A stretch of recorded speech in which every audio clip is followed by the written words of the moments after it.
Welcome back to ESPN and the Watch ESPN app. My name is Dave Vincent alongside David Fink as we get ready for this men's quarterfinal match. Colin Crehan and Andy Nett, both, as you said in the write-up after yesterday's action, that two Cinderella stories collide. What happens when that happens? Well, one of them will be making their first Race for 8 semifinal. Andy Nett has competed in 22 Race for 8 events. He's been to the quarterfinals 19 times, never made the semifinals. 0-19 in the quarterfinals, Dave. Colin Crehan, this is his first Race for 8 start, and he's never lost. He's undefeated in Race for 8 play. Now, have we seen stuff like this with other qualifiers that have come in and made it this far and kind of been a Cinderella story like Crehan? We saw Mondo Ortiz come in as a qualifier at the Race for 8-3, stop number 1 Plummer, and make it all the way to the finals. But remember, he was formerly an Elite 8 player with wins over top players. We saw Robbie McCarthy come in as a qualifier and make the finals here last year at this event. But once again, he's a former Race for 8 champion. He had won the Simple Green U.S. Open. Now, Colin has literally come out of nowhere. Yeah, but is this sort of like an Aaron Garner in Houston a couple years back? That would be analogous. Yes, but, Aaron Garner. But Aaron did try to qualify before that, didn't make it. And then when he actually did qualify, it was kind of a breakout, sort of like what Danny Cordova's doing. But this, Colin, is really, you and I had to, ask how you pronounced the name. I mean, it was a little bit different feel. We didn't know who he was, to be honest. And so that makes it maybe slightly special in that sense. I know that he's just, kind of in awe. Well, Dave, he was front page on a newspaper in Ireland yesterday for the success he's had in this event. And, Dave, you have to win by 2 in every game that you play here on the Race for 8 Tour. All 4 games that Colin's won, he's won by 2 points, which is the minimum. So he's proven that he can play under pressure. When it gets close, he finds a way to win, or at least he has thus far in this event. Came back from 22-23 in his opening round match to win 25-23. Also defeated Abe Montijo 25-23, same scenario. He faced match point yesterday in the second game, came back and won the match, only the 4th time that's ever happened on the Race for 8 Tour. So this guy is not only the Cinderella story coming out of nowhere, but he's the Cinderella story on the court as well, the comeback king. Right. Well, he's just about ready to get into the server's box here and start this match, this men's quarterfinal match. He's got to be sore, Dave, but I noticed yesterday playing him that the more tired he seemed to be, the better he started playing. He's really got 2 really smooth hands. I didn't think he had much of a serve throughout the first game and a half, and then all of a sudden he started hitting cracks and aces, serving the ball left and right, and really making some amazing kills, both fly kills and deep court kills. But how will he deal with Andy Nett's serve and power? That's the question. How does anybody do it? I mean, if it's triple bouncing the back wall, it's going to be very difficult to get back to the front wall no matter who you are. Colin does look very sore to me right now, Dave. For his sake and his fans, they'll hope that once he gets that adrenaline going and the sweat going, that soreness will go away. But you never know. Sometimes it doesn't. Dave, I know how you are with stats and all that stuff. Did you catch who the referee is going to be? All right, 30 seconds. Never mind. Abraham Montijo given a 30-second warning. I don't know how that's a stat, though, who the referee is. Well, I know how you like stats, but also just, handball information is kind of really what I was trying to get out. And that information solved itself. Didn't need you. All we needed You'll find that you actually never do. Well, that's the amazing thing about it. So we have the first quarterfinal match of the day. Serving first from Minnesota, we have Andy Nett. And returning serve, Colin Crehan from County Clare. 2 games to 15, tiebreaker 15, win by 2. Dave, serving 0. I didn't see Colin do much warming up here. He was lightly hitting the ball for about 3 minutes, and that was the only warm-up he's done. Short. That ball was short. Well, I saw on the ticker on the clock that the last match ended 16 minutes ago, so he had the opportunity to go in and warm up. Side out. There's a crazy miss hit Side out. Was that happening in your match against Colin? It all 0-0. happened Yeah, yesterday, everything Dave. that you can possibly. Foot fault, no call. Look at that pre-dive. Andy somehow is able to get the ball back and still into this play, and then dumped in the front right corner. And Andy just does this. Colin hit a couple of very nice shots there and ended up losing the rally. That's actually not fair.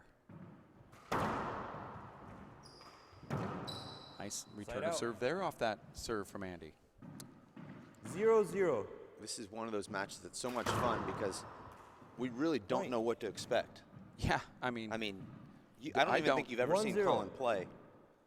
Well, I watched him just one shot yesterday. Well, the one shot that you saw was one of the best shots I've ever seen Yeah, in my life. I said to myself, this kid's good. And look at the get he made there. But Side Dave, out. just to let our viewers know, that was not a broadcasted match. On match point, 0, play 1. I threw the ball up front wall, deep left side wall. It came off the back wall just about 6 inches, and he flat killed it. Point. Yeah, I couldn't believe it. I was like, what in the world is going on here? There's a nice 1-1. serve there from Andy Nett. He gets a point 1-1 here. This is the men's quarterfinals in New York, and you had Colin leaning to the left. You saw him take that head fake to the left. 2 serves, Comes 1. back and can't get the ball back to the front wall. That's because of that great serve that Andy has to the right. There he gets him again. Dave, Colin leaning to the left. That time can't even get out of the box.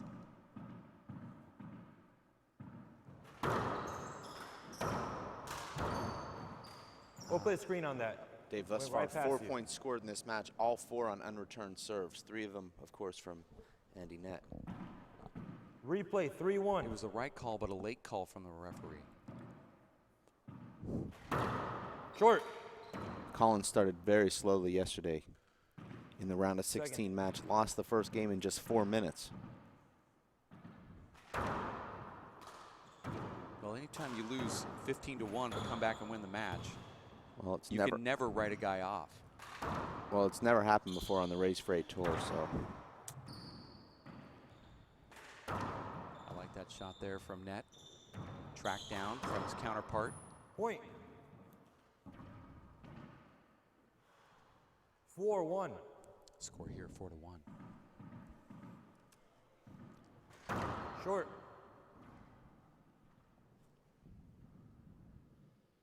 Second serve.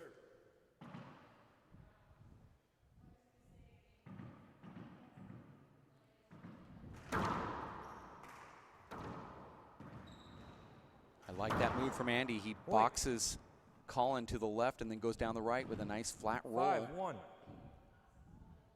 Andy set that up by sticking his right foot out there and just kind of pushing Colin off. I mean, what can a kid do like this when you got, I would say, kind of imposing. Andy's a tall, athletic guy, Dave. Colin seems to be pretty small in stature. Second.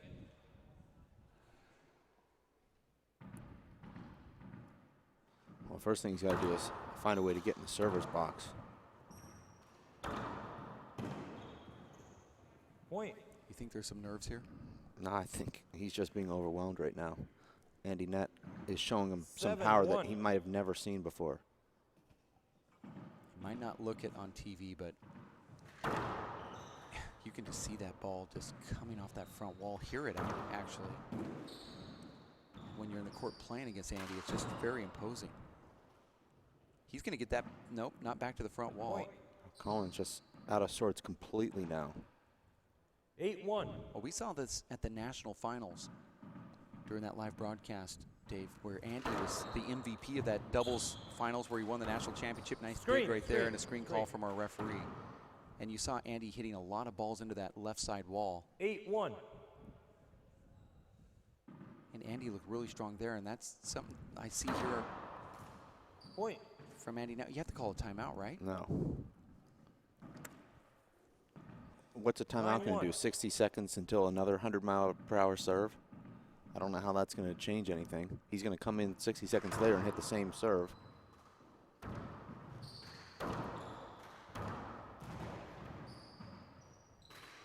Like that shot. Side out. Colin gets a side out. And Timeout, there's a that's your timeout first. call. Score is 9, serving 1. 1 minute. Andy Nett, just as he's done throughout this entire event, Dave, He scored 9 points, 5 of them on ace serves. Throughout this event, Dave, he's scored over half of his points on unreturned serves. Yeah, that's been sort of a trend of his, certainly here. 14 ace serves in his qualifier final match. That was a match to 1 game to 25. Yesterday against Luis Moreno, Dave, 17 of his 30 points came on ace serves, and that's against one of the best return artists in the sport. Well, it all starts with that serve. And then when Andy comes across an opponent who can get that serve back and he has that first strike working, he is dangerous. I mean, he really could be a guy that makes the finals of this tournament. I mean, 20 seconds. If he does go on to win this, does he have a chance against, let's say, a Sean Lenning? Yeah, of course. He has a chance against anybody. I don't want to look too far ahead, but he did beat Paul Brady in doubles. That was he and Luis Moreno defeating Paul Brady. But if you're on the court against Paul Brady and you win, not many people can say that. Sure. You have 1 full timeout and 1 30-second timeout remaining. Score is 1-9. You heard the referee there at 1-9. And you can just see the difference, Dave, in the speed of the serve between Colin and Andy.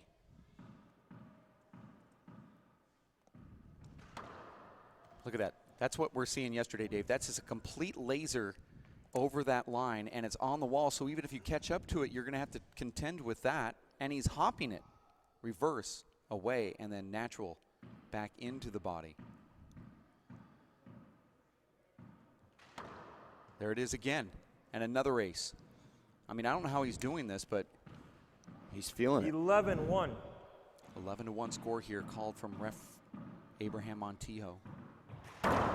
Short. Oh my gosh, that was another one that was breaking away, a reverse. Second. That was one of those faders.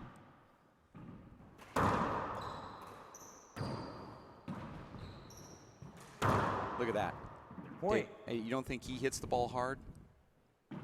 That's a 12, laser. serving 1.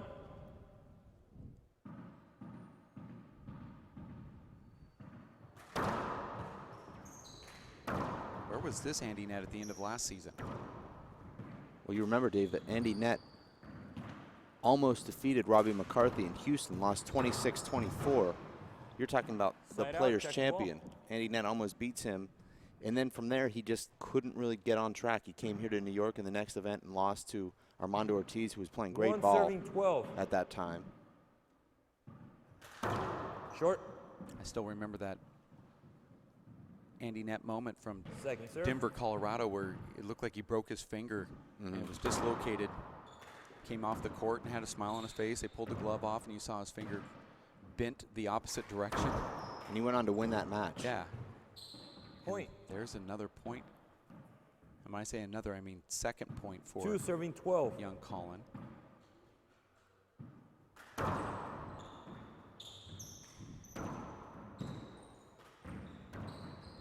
Unorthodox miss there from Colin, Side out. who shanks that to the right wall, floats back up to the middle of the court, and Andy 12-2.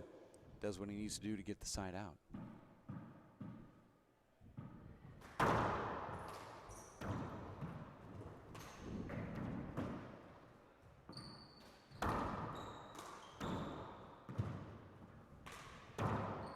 Point. That ball skipped in, point now, Andy 13. Dave, 13-2. you know, doing the blind draw system that the WPH does with these top players, do you think eventually when we have so much diversity from these players coming in from Ireland and traveling around, that maybe that system is going to go away? I mean, you look at what is going on in the upper bracket of this tournament where 14 game arguably points, you'd say 2. some of the best players are up in the upper bracket. I mean, I know a lot of that's because of crazy upsets in the bottom, but you look up there and you see an Emma Peixote, you know, who's going to be probably ranked number 2 after this tournament is over. He's going to play Paul Brady in the semis. If he defeats Nati Alvarado, who looked really sharp. I don't understand the argument. Well, it just seems like the whole reason for that blind draw was to create better matchups, but you're seeing better matchups on their own from these players who are consistently upsetting. First game, 3 minutes. The matchups are happening with the new players that are coming in and trying to qualify because of the popularity of the tour. Let's go to Kara Mack, and then I know you will answer negatively that question. Let's go to Kara. You won't believe just how negatively. Kara? Hey guys, we're doing something special today. We're doing handball 5 questions for players around here. I've got Sean Lenny. He's my first victim. Are you ready to go on this? Oh, yeah. I know you're going to play here in any minute now, so you got to hurry on here. All right, ready? First question, I want you to just fill in the blank, okay? The best thing to do before any handball match is? I do something different every time. I have no idea. What's the best? The best? Gosh, I got to think of a win real quick. Probably lay down.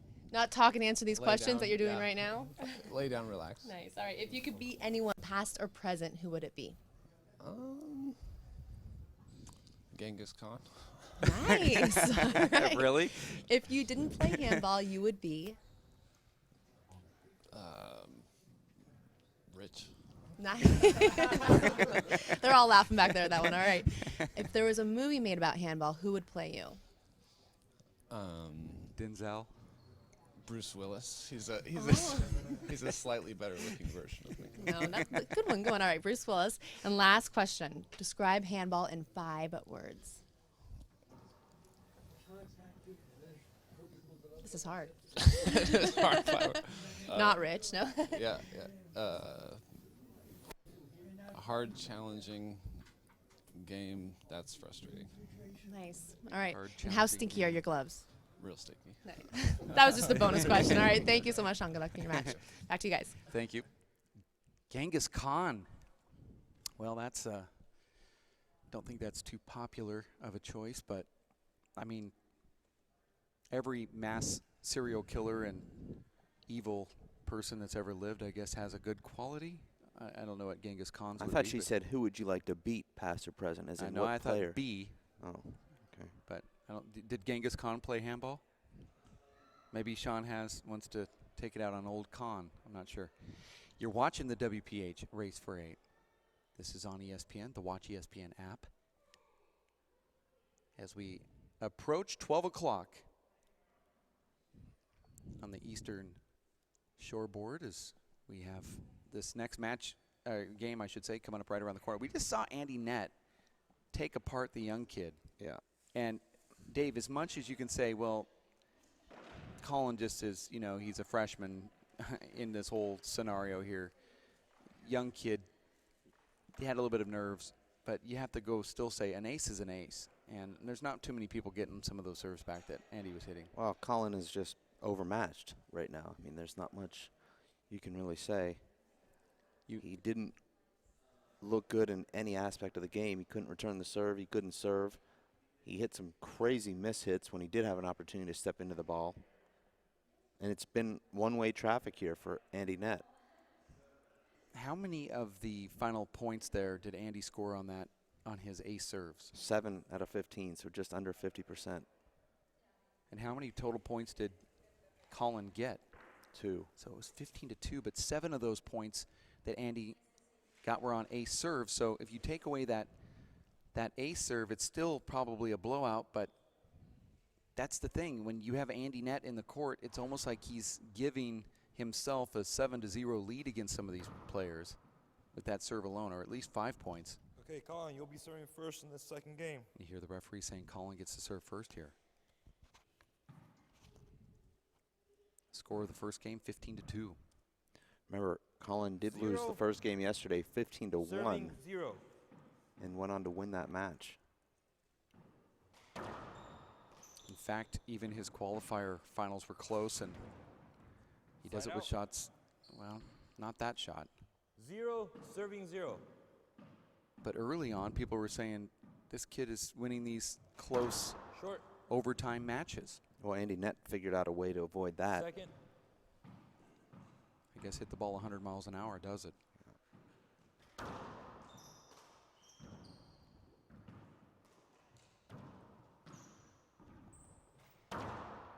Side out.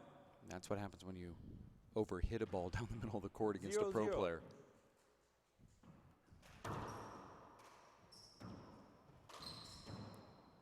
Point.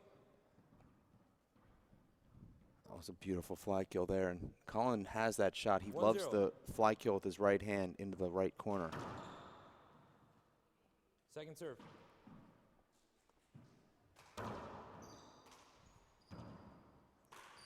And there it is again, Dave. Point.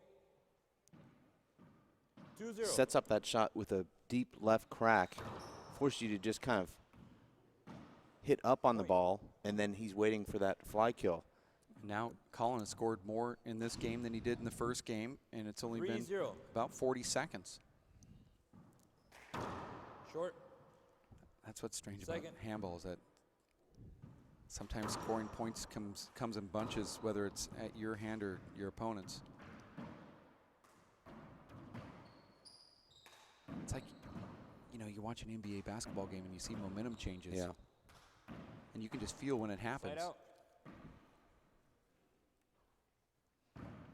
0-3. Let's see what Andy does to capitalize on that hand air there. Short. Oh, that wasn't, though. I don't think that I was didn't think it was either. Second. Surprised Andy did not appeal. He has a pretty good second serve, though. Look at that ace on a second serve. I know you circle those on the scorecard. 1-3. There's nothing more deflating as a player when you get aced on the second serve. Point. I know that's not considered an ace, but that is a manufactured. Goes down as an unreturned serve. There's another one. Nope, he got it back somehow. Andy thought about the pre-dive, didn't do it. Andy stuck behind Colin there. No call from the referee. Good call. Andy back to the front wall here. Colin's really smooth Side out. about that dotted line into the corners. 3-2.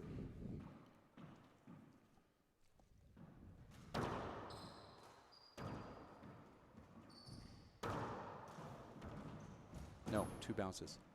Thank you. Thought Andy got that. Point. I thought I saw 2, but He called 2.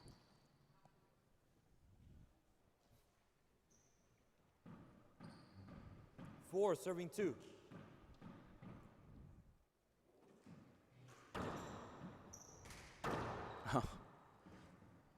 Side out. Crehan jumped 2-4. thinking that Andy was going to hit the ball underneath him, but Andy went to the other side of the court. Would have made for a good picture. And there's a side out. Thank you. Point. 3-4. Oh, look at that. It's just a laser.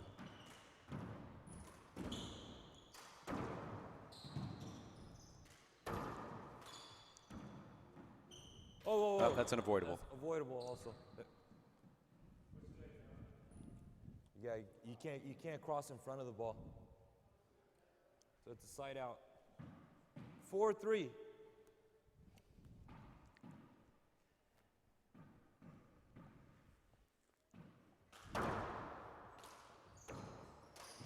Hold it. Okay, referee said on the previous play, you can't cross in front of the ball. 4-3. How if you just stand there and don't get out of the way at all? I guess that's... It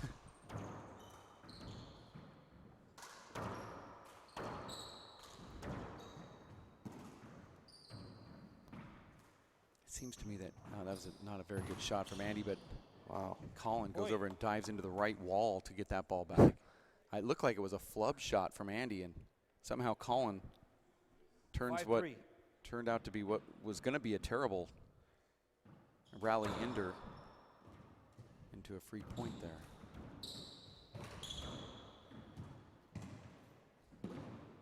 Side out. Andy hasn't been able to get that serve working here in game number 2 yet. Had a 3, couple good 5. serves, but not stringing them together like he did in game 1. Short. Well, he hasn't been in the service boxes frequently. That's what you have to do, Second. is keep a great server somehow out of the service box, because when you serve 3, 4, 5 serves in a row, you get into that rhythm. And that's another crack. Point. That part of Andy's game right there is really improved. Yeah, his first strike ability. Yeah, it's just, it's nuts. He was always a great server, but not necessarily known as a first 4-5. striker. He seems to have added that dimension to his game. He's also going over the top of the ball. What we call him reversing everything. Point. And that's a shot that Colin just cannot afford to miss. 5-5. We're all together at 5. Crack serve again. I think Andy thought that was 2 bounces.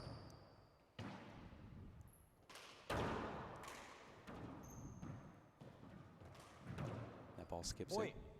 You see that look that Andy gave Colin really briefly there, as if to say, you 6-5. got that?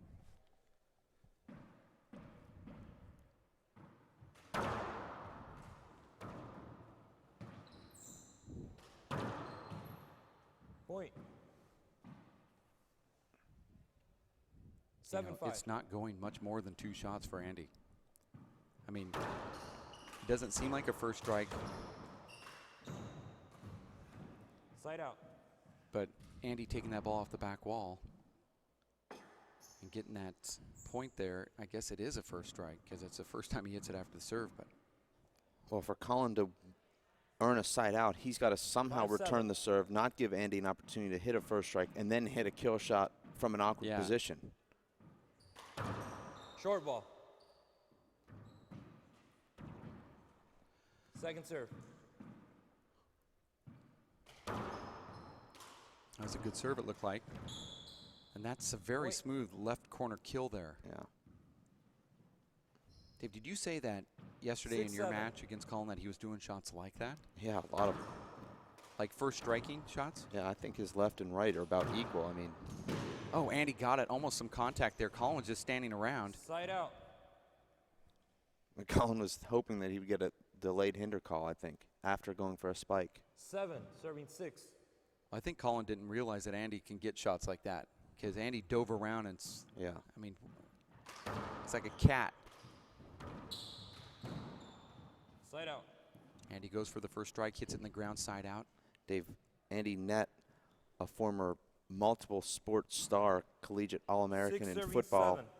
also a great basketball and baseball player. Colin Crehan, one of the Short. top underage hurlers in Ireland.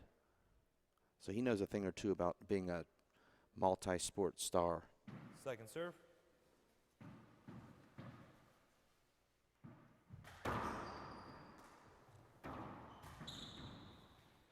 Side out. There's a terrible hand air there from Crehan, and we're at 7-6. You're watching ESPN. The Watch ESPN app coverage continuing here from the World Players of 7-6. Handball at WPHlive.tv.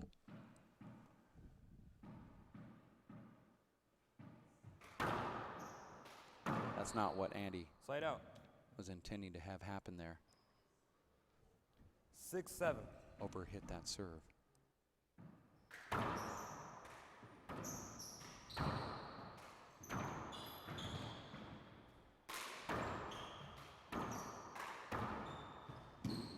Side out. Not the best shot selection there from the youngster. 7-6. Andy makes him pay with a bounce pass to the left.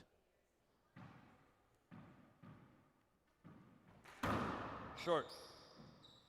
And all of a sudden now Colin's able to return the serve and get himself into the Second serve. rally.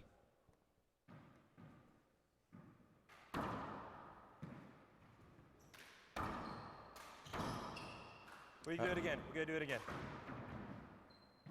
Replay. 7-6. That's the kind of shot there, Dave. If Colin would have rolled that one out, there wouldn't have been a hinder call. Well, he had a little giddy up in his go there before the shot. Like a flinch.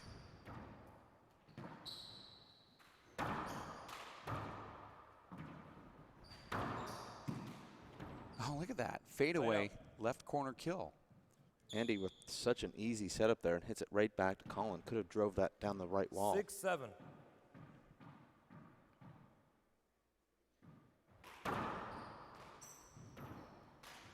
Colin's one of those dangerous players that is getting Point. confidence with every single Time out, point Ed. he Let's gets see in. what When we you got. see it happen, you're like, "Aye." Backside. Well, I felt this Let's make it glove yesterday. changes as well. So take a minute. Colin, see you. I guess so. There's going to be a glove change here. And you've seen it many times with these players where they're the underdog, but then they start chipping away, and then you can just watch their confidence build. And you know it yourself playing against guys when you miss a shot even if it's early in the game, it's enough to let them get into the server's box. They might hit a good serve and a kill, and all of a sudden they've got the belief. Yeah. As we take a lot of times you beat somebody 15-1 or even 15-4, and you're not that much better than them, but you have this confidence that they don't have, and then it translates into a blowout score. But, you know, these guys are very talented. Once they believe that they can play, a lot of people are saying to me, well, I think Paul Brady just has a psychological edge. And I said, well, in that case, actually, no. It's a physical edge. He's better in every department than every player out there. It's not a matter of players not believing. His record speaks for itself. Yeah, no, He's over better. the years we've seen Paul Brady make some hand airs, but everybody makes a hand air. Paul Brady sets up and hits the right shot when he needs to hit it. I mean, I don't even know if it's debatable that he's making multiple bad shot choices in matches. I just don't see that. Sometimes there might be a little lull in his game, but it seems like he's making the right choices. Yeah. And physically, it's so far superior athletically as a body. You know, he's just such a great athlete. But you see John Iglesias here warming up on this court as he would step in against Sean Linning next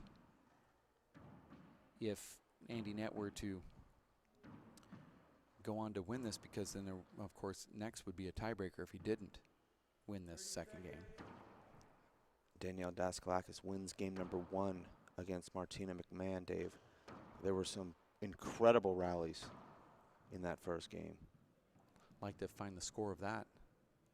That match originally scheduled here, but back to that. Danielle said, yeah, no, that's great. I'm okay with being on that side court.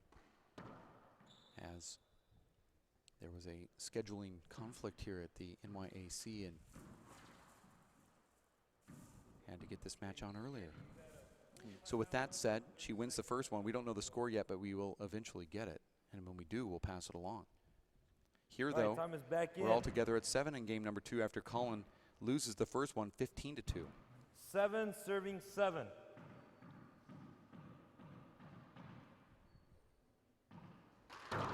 Short. I think sometimes the best way to lose game 1 is 15-1 or 15-2. It actually puts more pressure on the guy that won 15-1 or 2 to try and duplicate that. And also, all the pressure's off you now. You can't look much worse than 15-1. So yeah. I mean, when you win 15-1, it's like going out and you shot 63. What are you going to do in the next round? It's hard to.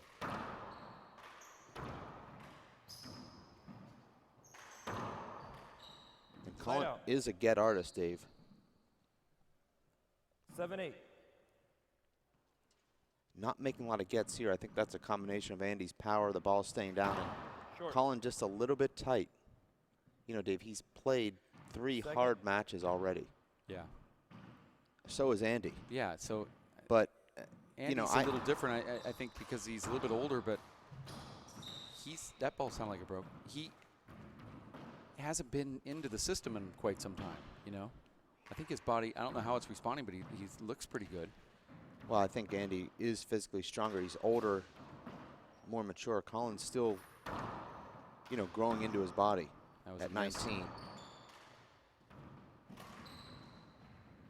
Look at that pre-dive from Andy. He gets down on the ground before the ball gets there. It flattens out, and he's able to make a kill shot return. And sometimes Andy will power that one as well.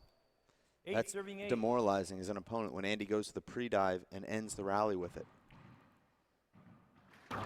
Short. Andy does that better than anybody I've ever seen. Goes down on the ground way before the ball gets there. I think he's the only guy that does it.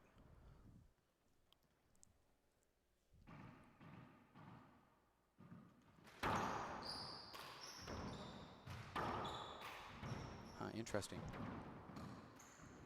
Both guys could have won that rally 3 times, and it ends with a terrible mishit from Colin. 9-8. It seems to me that this ball's broken, Dave. I know I've never said that before. No.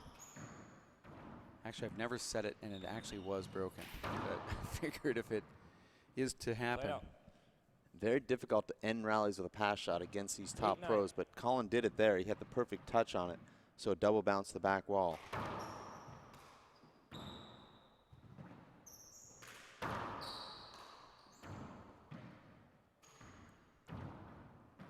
See, this is what's different with Andy. He seems to be pretty comfortable going up to the roof.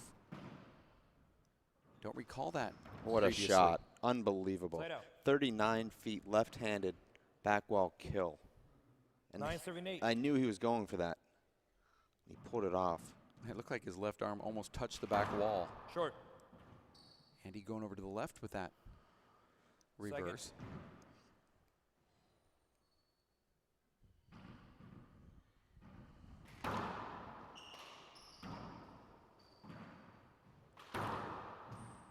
Point. And there's a point again for Nett.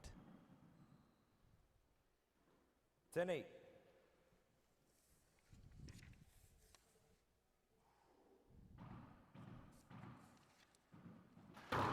Short.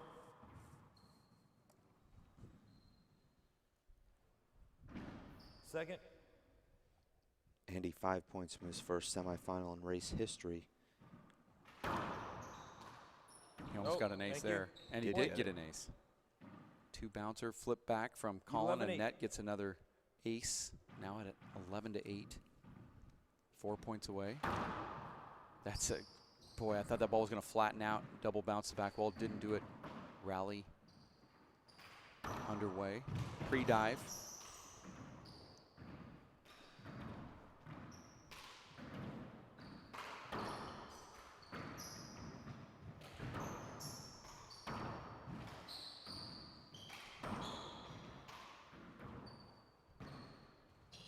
Oh, weird bounce there. Ball stays on the wall. Andy has the full court, goes for it, gets it. He's been pretty automatic from that spot, Dave. 12-8. You know, and Andy hasn't been sticking around after his matches much. I mean, he's very focused this weekend. I think sometimes you come in and say, I don't really have high hopes, but then all of a sudden you pick off somebody, you pick off another person, and then now all of a sudden you're going to, Second serve. your whole goals change a little bit. You see Andy's taking it really serious.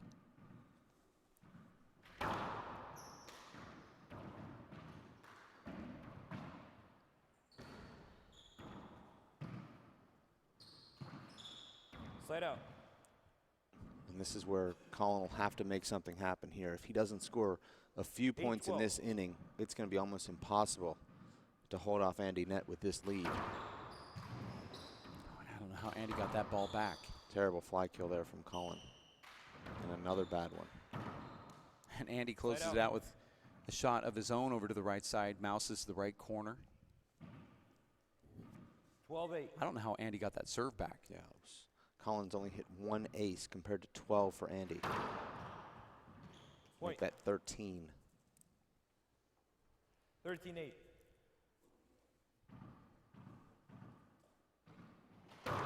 Short. 13 aces, Dave. And a couple of those coming on second serves.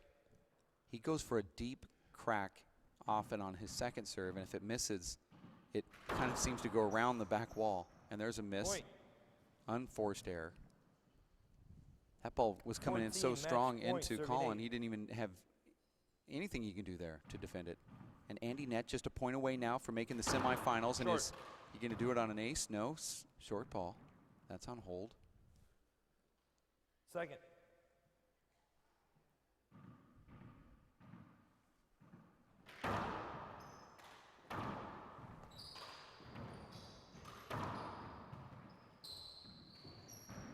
Andy gets that back to the front wall. Nope, misses, skips in, side out. Timeout. That is your first. Score is 8-14, 1 minute.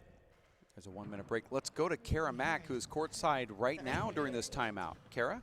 Hey guys, I'm with semifinalist Sienna Neherin, and she actually played Katrina in the finals in the collegiates in Portland, and I know that that one took second. And what are you hoping for this weekend? Well, hopefully I'll get through the semi-final first, so I'll just look at that game first, and hopefully I'll do well. You're both from Ireland. Do you guys play each other often? Sometimes. We used to train together, but we live kind of far apart, so not really anymore. My first time talking to you, your first time to New York. What do you think of it? Oh, it's an amazing city. I'd definitely come back. Tell us a little bit about yourself. Well, I'm from Galway. I'm going to be 19 this year. I'm in first year university studying to become a teacher. This is my first pro stop, so it's just a brilliant experience to see all the top players playing. And I'm just enjoying it so far. How long have you played handball for? I think I started playing around 7, so around 10 or just over 10 years. What got you into it? My brother played, so I always just wanted to, when I saw him playing, I was like, oh, that's pretty cool, so I'll play. This being your first pro stop, what has been the most exciting for you? Who have you enjoyed watching? Well, it's always great to see Paul playing, but there was some Americans like that I've never seen play, like Andy there, he's playing now. It's just great to see new people playing as well. We're going to get back to the match, but I do want to ask you the 5 questions I have for people today. We'll do that next, okay? Back to you guys. Okay. 9-14. Score here 9-14. Short. She said it's neat to see new players like Andy Nett. When she says new, it's new Second. to her. Andy, been around for a while. And here he is going to go for his 15th point on the serve, which would take the match. And then Sean Lenning and John Iglesias, who seems to be pretty magical on these courts. 14-9. Coming up next.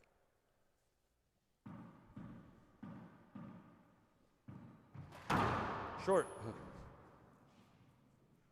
Second.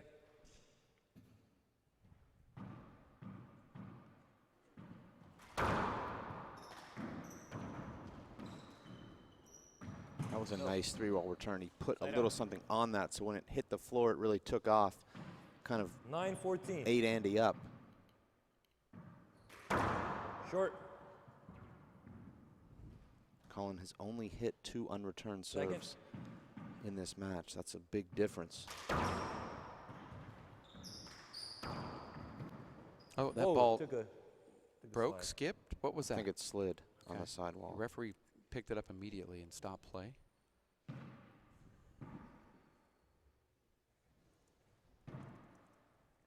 9-14.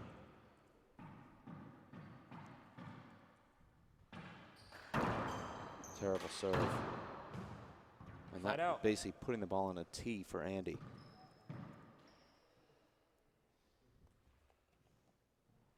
14-9. Steve Soto, watching this broadcast, says to you, Dave, specifically and there it is. The match goes to Andy Nett. Cinderella defeats Cinderella. And that story is going to continue for Andy Nett at 15-9 here, defeating young Crehan. Colin, coming from Ireland, scores 2 in the first game, 9 in game number 2. Andy Nett is going to go to the semifinals and play the winner of Sean Lenning and John Iglesias coming up next. Dave, just to complete the thought, and then we'll get to the next match. Steve Soto says, are you going to print a glossary of handball terms that you've made up over the years? It has been printed. It's part of the coaching manual. Okay, well, too bad Steve hasn't read that. Let's go to the other questions that are going to be asked by Kara Mack, who's courtside. Kara. That's right. Finishing another thought. I'm back here with Sienna, who we're going to see in the semis a little bit later. I've got 5 questions for you. I'm going to put you on the spot. Okay. First thing that comes to mind, all right? Fill in the blank. The best thing to do before any handball match is? Make sure I'm warmed up properly. How do you warm up? I usually do a few minutes skipping and stretching just to make sure I'm ready to go, and then I'll go in and hit the ball around for a few minutes. Perfect. All right. If you could beat anyone, past or present, who would it be? Oh, that's a tough one. I really don't know what to say. How about somebody from the future? Roger Federer is pretty cool, one of the best tennis players in the world, so. That'd be a good one. Yeah. That'd be a tough one. All right. If you didn't play handball, what would you be doing? Probably playing different sport. I play a lot of football and camogie at home as well, so probably be doing that. Is this your best sport? It's my favorite anyway, so I enjoy it the most. Why do you enjoy it the most? What do you like about handball? Well, like I'm in New York now. That doesn't really happen with other sports, so that's one of the perks anyway. And you get to meet so many new people. Perfect. All right. If you were in a movie, the movie was made about you, who would play you? I'd like to think Jennifer Lawrence would play me 'cause she's pretty cool. That's a good one. Like Jennifer Lawrence. All right. Describe handball in 5 words. Ooh, fun, fast, entertaining, challenging, and enjoyable. Pretty the same as fun, but anyway. Good luck today. Thanks. All right, back to you guys. I wonder if we could find out what Sienna, what she thinks would play you, Dave. The broadcast you, not the you losing in the first round you. Question this always falls out, and then I can't. But I guess we're not going to find out. We're going to take a break. We have, I really didn't want to know, but I kind of did in a weird way, because I was hoping that maybe it would be someone like Hugh Jackman, you know, playing. He's a broadcaster? No, I mean playing your part in the movie. Oh. Yeah, yeah, let's go to Kara really quick. Kara, I know you have Sienna. I mean, who would play, in her opinion, Dave Fink? Are you ready for this, Sienna? They're going to put you on the spot. Dave Fink. Who do you think would play him in a movie? I don't know. I'd have to think about it. I'm just gonna go with like Robert Downey Jr. or someone like that. That's good. I know. All right, let's be just equally as mean. Dave Vincent. Who would play him? Will Smith. That's nice. Perfect. Yeah. There you go. Absolutely perfect. We're going to take a break. We have another one coming up right around the corner. Thank you very much, Kara, for Dave Fink. Dave Vincent will have the next match, which is Iglesias and Linney next. Stick around here at race48.com as we stream live on ESPN and the Watch ESPN app.